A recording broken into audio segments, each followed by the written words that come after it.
Foundations of functional nutrition is the core of our work together.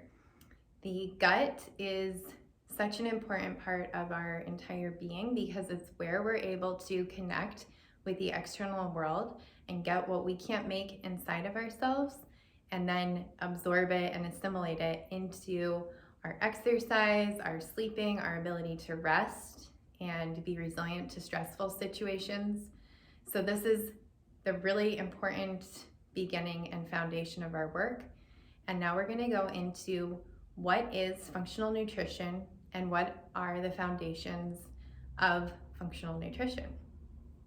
So functional nutrition is a way of looking at nutrition and diet and intake from a perspective of looking at the root cause of what's going on in the body. So rather than looking externally at numbers, counting, getting really externally focused, we're getting into a deep dive of what's going on with the organs inside the body, how they're functioning, and where they might need more support in order to help you feel more vital and balanced. So thank you for going through this long questionnaire and helping us get really detailed and specific about how we're going to approach your individual body and needs at this time. So functional nutrition is also woven together from my perspective with intuitive eating.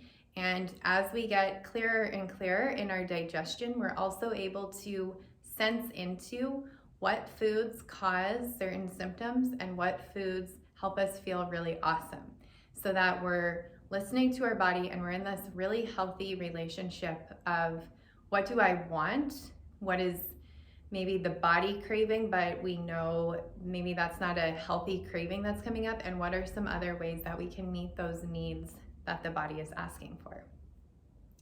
So oftentimes nutrition can get way more complicated than it needs to get. And I think that this can be one of the pitfalls for folks in actually making changes in their lifestyle is the immense amount of information and often contradictory information about nutrition. And so in looking at it from a functional nutrition perspective, we're able to kind of cut the noise and just listen to what the body's wisdom is saying, and then move step by step from there, strategically and in a way that's respecting change and the process of change. So no, we're not shocking the body and getting it into a yo-yo situation of restriction and craving and whatnot. So the first thing we're going to look at is, are we working towards eating a whole food diet?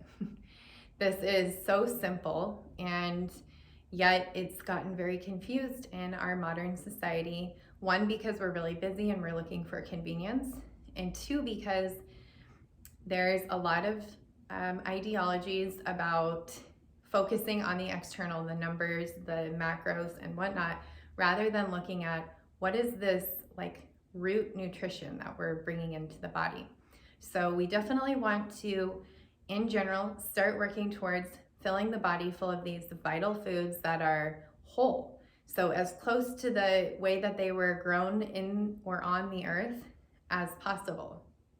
The least processing is going to give the body the most potential for the vitamin, mineral, natural content in these foods. Organic is ideal because a lot of the pesticides that land on our foods can create a lot of health symptoms that are hiding kind of under the surface. And also that's not always possible for folks. So I encourage you to look up the Dirty Dozen for the most important foods to eat organic. And then as much as possible and your budget allows, emphasizing this in your shopping. So then the other part of the whole foods is properly prepared diet. And this means that when we're actually going to cook the food, that we're doing it in a way that's coming from the heart. The energy we're putting into our food and our meal is stress-free as possible, and it's using healthy materials. So In looking at the cooking devices, we want to avoid Teflon, we want to avoid plastic, really looking into pans that are stainless steel, cast iron, glass. These are going to not leach toxins into our food that we're trying to give medicine into our body. So we also want to make sure that the way we store our food is really toxin free. So looking for glass containers, replacing plastics, and avoiding putting hot liquids in plastic especially is going to be some really low-hanging fruit for keeping our diet clean and toxin free.